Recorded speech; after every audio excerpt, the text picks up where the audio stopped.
galerinha, por motivo de força maior, que é de reunião da escola, a gente não vai ter a nossa live na sexta aula, mas eu estou gravando ela alguns minutinhos antes, para que vocês possam estar acompanhando essa correção, guardando as dúvidas de vocês, para que a gente possa sanar na próxima aula, ok?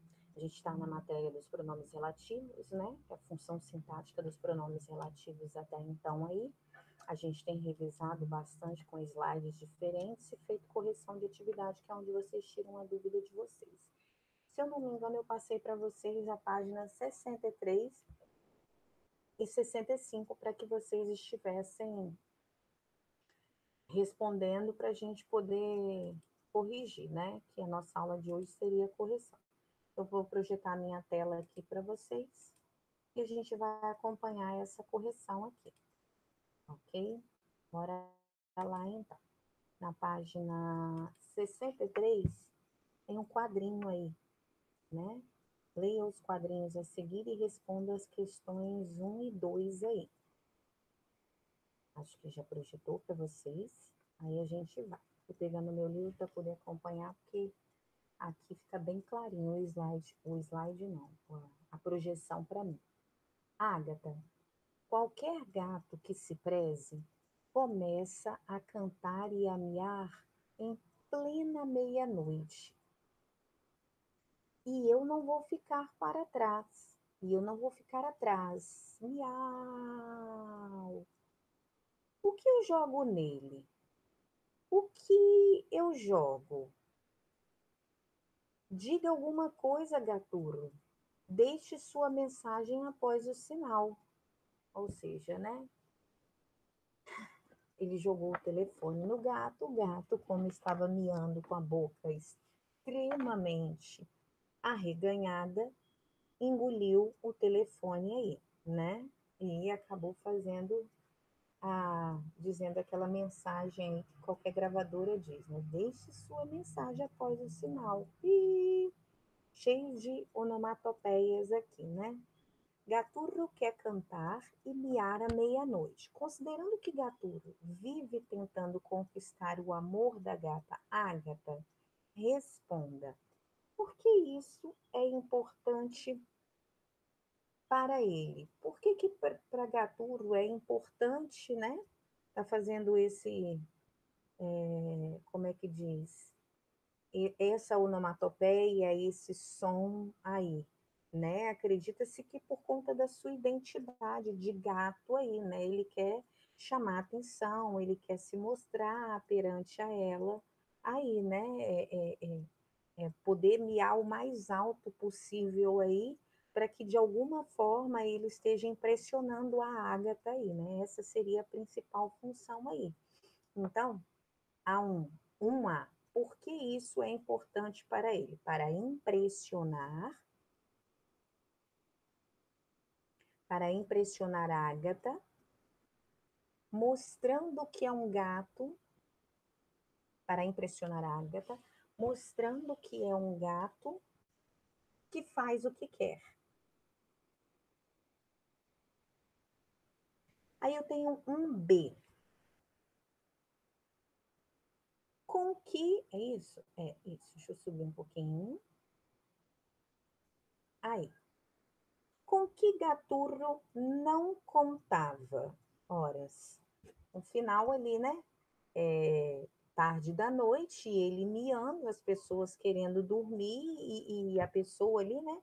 Que provavelmente é o telhado do dono dessa pessoa aí da casa, né? E ele não contava que o dono fosse se aborrecer e tacar o telefone nele, né? Jogar o telefone nele, mostrar, né? Uma manifestação de raiva, de repúdio, de ser contra ao que ele está fazendo aí, né? Aí vamos lá. Um B não contava com a ira do dono, não contava com a ira do dono,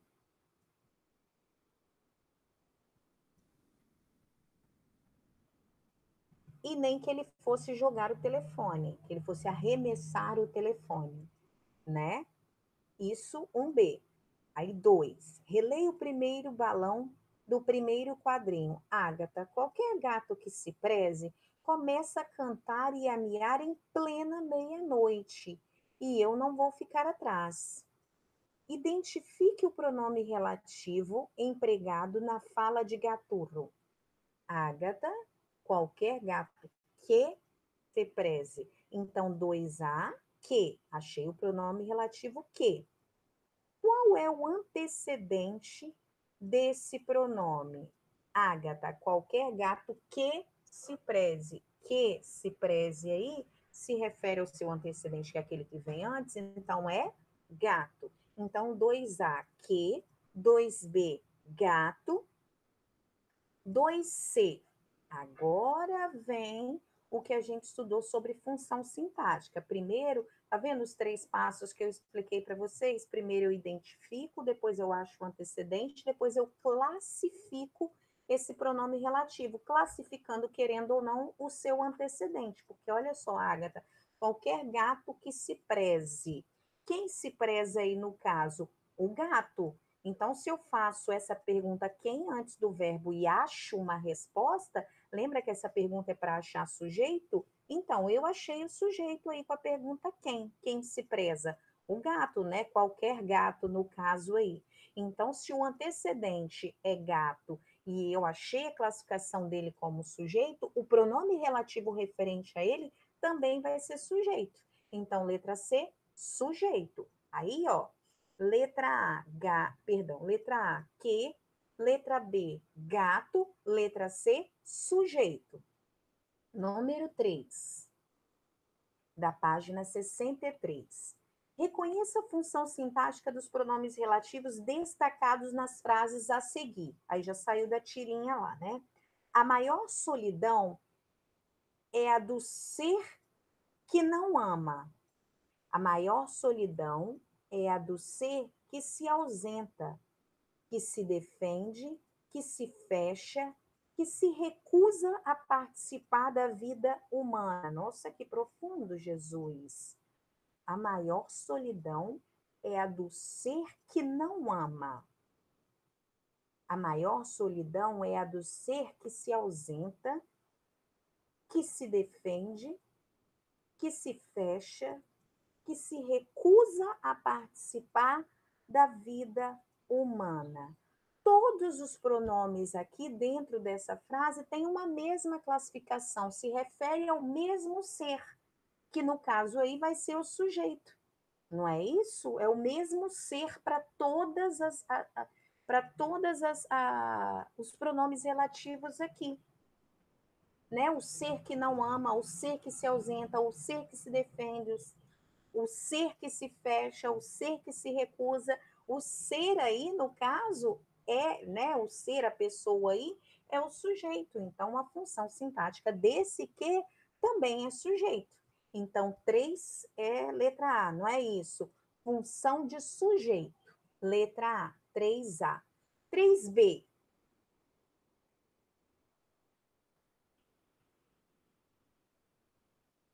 o anel que tu me deste. Ah, agora que eu entendi, a trava-língua aqui, né? O anel que tu me deste era vidro e se quebrou. O amor que tu me tinhas era pouco e se acabou. Concorda que se eu perguntar o que tu me deste, você vai dizer que é o anel, não é isso? É isso aí, o anel. Então eu tenho que achar aqui a quem se refere esse que aí. Ó, o anel que tu me deste era vidro e se quebrou. O amor que tu me tinhas era pouco e se acabou. Se eu fizer a pergunta antes do verbo, eu vou encontrar o sujeito. Mas se eu fizer a pergunta depois do verbo, me destes o que, ou cadê o outro aqui, outro verbo? Tu me tinhas o que? O amor que tu me destes o quê? Todos dois aí eu vou ter como objeto direto, porque eu estou fazendo a pergunta o que depois do verbo e estou obtendo a resposta, né? Aí, né? Que seria aqui no caso o amor que tu me deste, o que me destes, o anel, no caso aqui, né? Aliás, perdão, eu fiz a pergunta antes errado. Quem me deste? Tu seria o sujeito, ok? E tá depois do meu pronome relativo aqui. Então não pode. Aqui, ó, tu e tu, nas duas situações. Então já não deu certo. Agora eu vou fazer a pergunta aqui, ó, depois do verbo, deste do verbo dar. Deste o quê? O anel é o antecedente do quê? Tinhas o quê? O amor é o antecedente desse que aqui. Então, todos os dois são antecedentes desse que aqui e que eu consigo fazer a pergunta depois do verbo e obter isso aqui, ó, o anel e o amor como respostas. E se eu faço a pergunta o que depois do verbo e obtenho o antecedente desse pronome relativo, eu tenho um objeto direto. Eu estava fazendo a pergunta errada aqui para vocês, ó, galerinha. Nem prestei atenção, hein? Perdão. Presta atenção aqui, ó. Deste é o verbo. Quem me deste? Tu é o sujeito. Esse que não se refere a tu, se refere ao antecedente, que é o que está. Tu me tinhas. Quem me tinhas? Tu, novamente, também sujeito. Eu não quero o que vem depois, eu só posso o que está antes, que é o antecedente, não é? Então, não dá o tu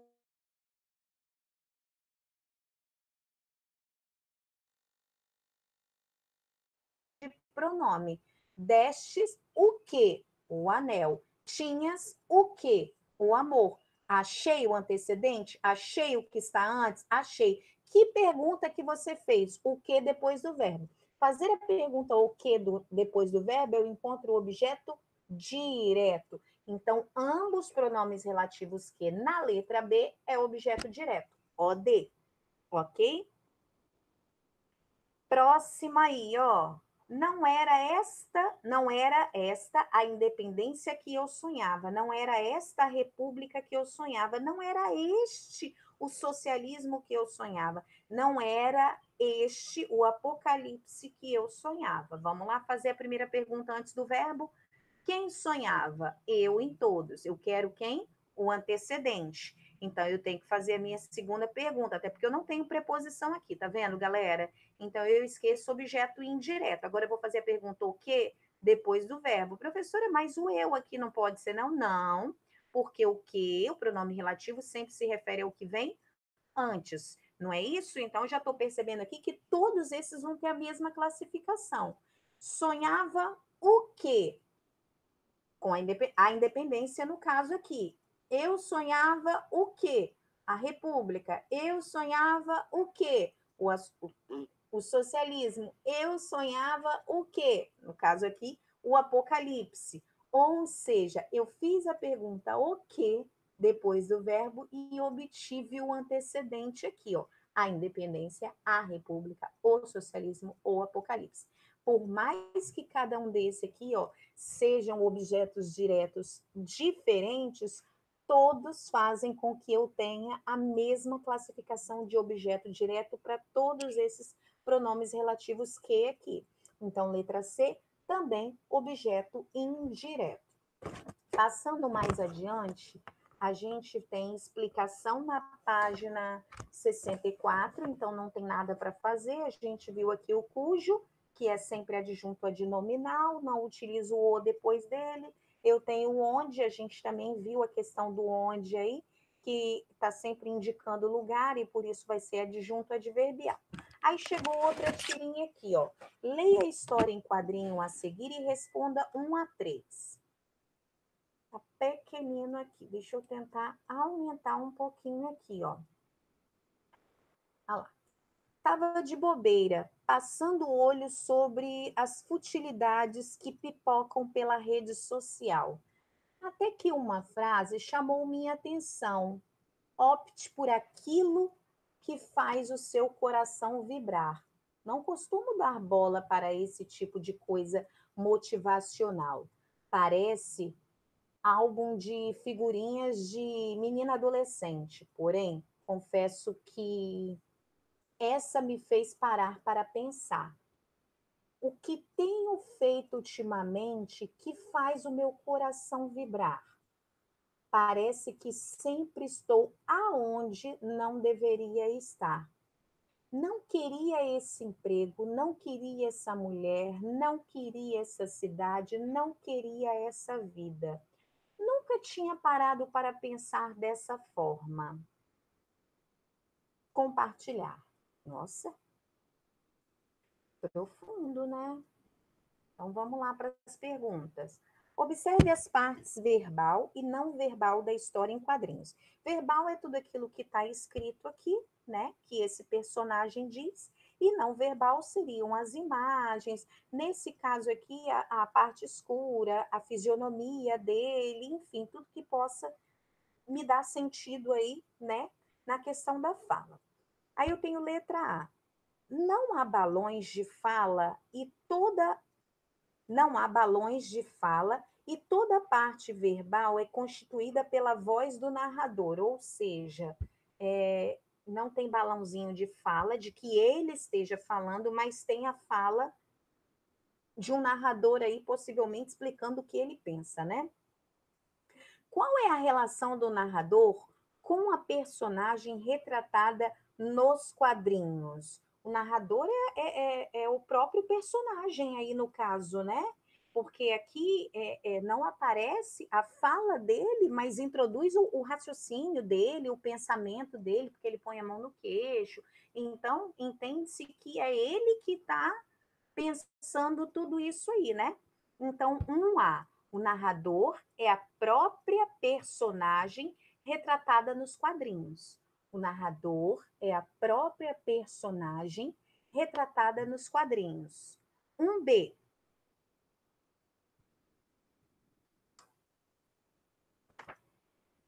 B está bem assim. Observe as expressões facial e corporal da personagem. Dos sentimentos listados a seguir, aponte os que têm relação com tais expressões dele.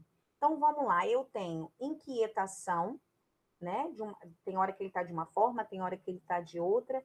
Ponderação, quando ele põe a mão no queixo e começa a ponderar, a pensar, né? Não tenho raiva, felicidade muito menos. Talvez identificação, quando ele identifica que ele realmente nunca havia parado para pensar nisso. Não demonstra irritação, porque não, na fisionomia dele, né? Nem jogando nada para o alto, algo do tipo. Tristeza, talvez através das falas, mas das expressões não demonstra ser uma pessoa triste. E alegria nem pensar. Então, colocaria-se aí, né? Na 1B aqui, ó, inquietação, ponderação, identificação e talvez tristeza aí, ok? Podemos ir para a letra C. Isso aí. Letra C. Justifique o uso de aspas e o formato diferente das letras na frase.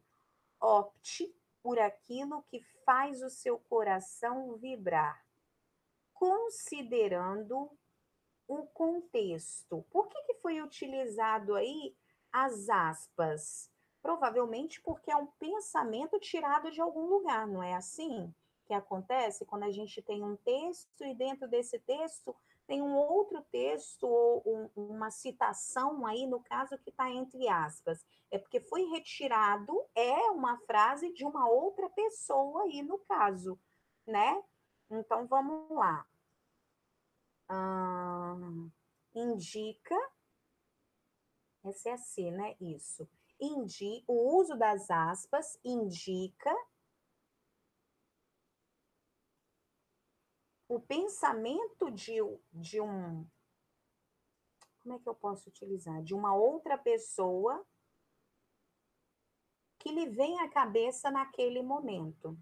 O pensamento de uma outra pessoa, de um outro autor, de um escritor, que lhe veio à mente naquele momento. Depois eu tenho aí a letra B. A atividade pede para a gente ir até o número 3, mas eu não passei a página 66 para vocês, que é onde está a 3. Então, a gente vai fazer só até essa 2 aqui. Ok? A gente respondeu até a letra C. Aí vamos para número 2 aqui. A propósito do texto verbal, aí a gente deu uma estudada nas fisionomias, na imagem. Agora o texto verbal, que seria, no caso aí, a escrita.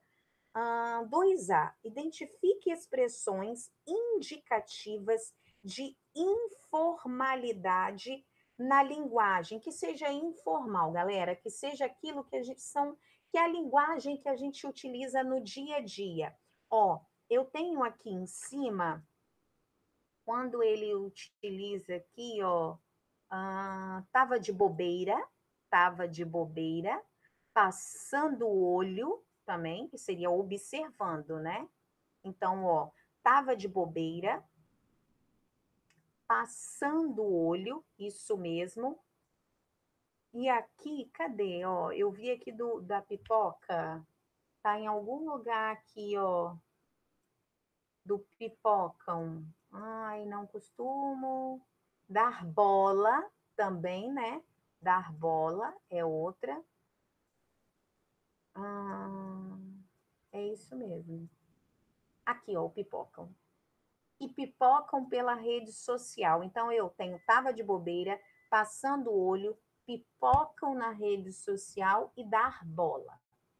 Essas 4 expressões aí que indicam para a gente aí, né, uma linguagem informal, né? Quando tem gíria e por aí vai. A letra B.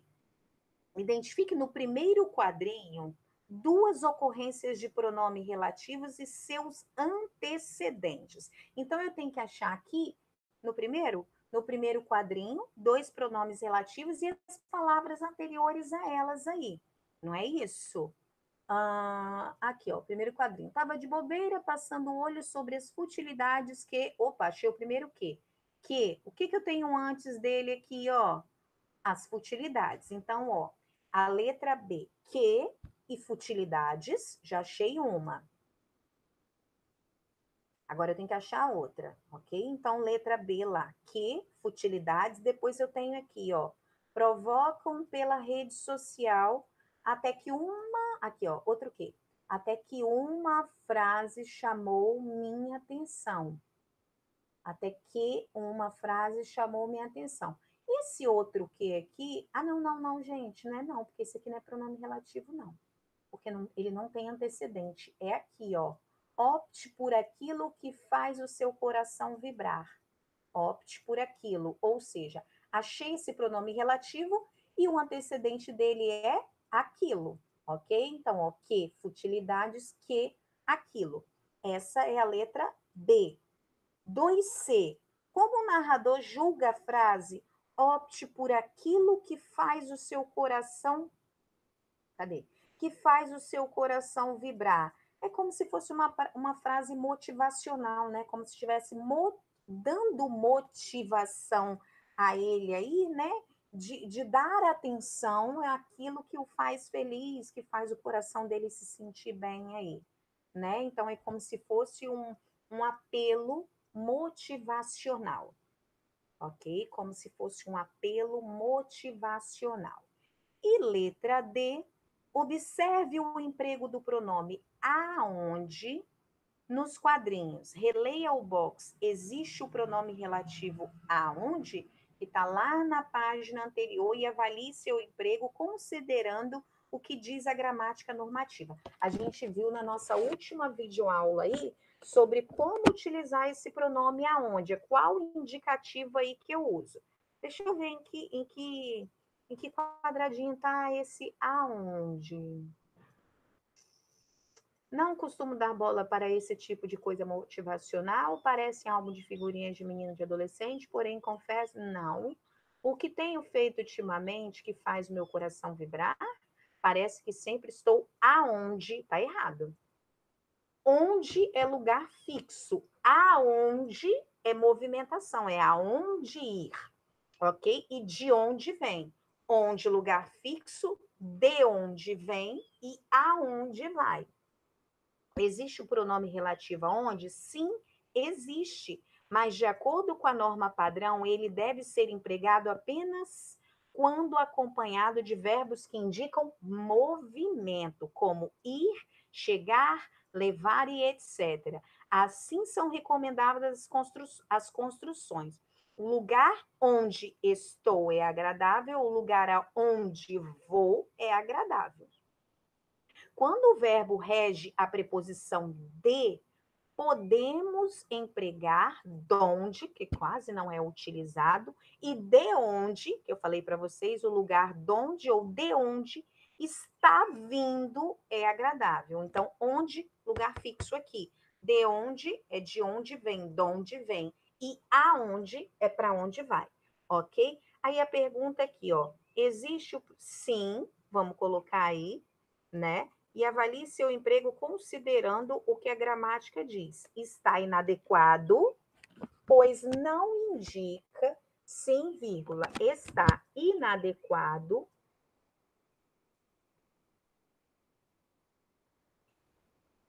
pois indica na frase, eu estou olhando a frase aqui, pois indica localização fixa, está inadequado, pois indica localização fixa e não lugar onde deveria estar indo. E não lugar onde deveria estar indo. Ok? Fechamos aí essa página 65. Nas próximas aulas a gente vai fazer aí, né? A 66, enfim, para não passar o tempo aqui. Ok? E é isso aí, galerinha. A correção dessas duas páginas que estavam previstas para hoje. Vão guardando as dúvidas para serem solucionadas numa próxima live aí, ok? Beijos, até a próxima.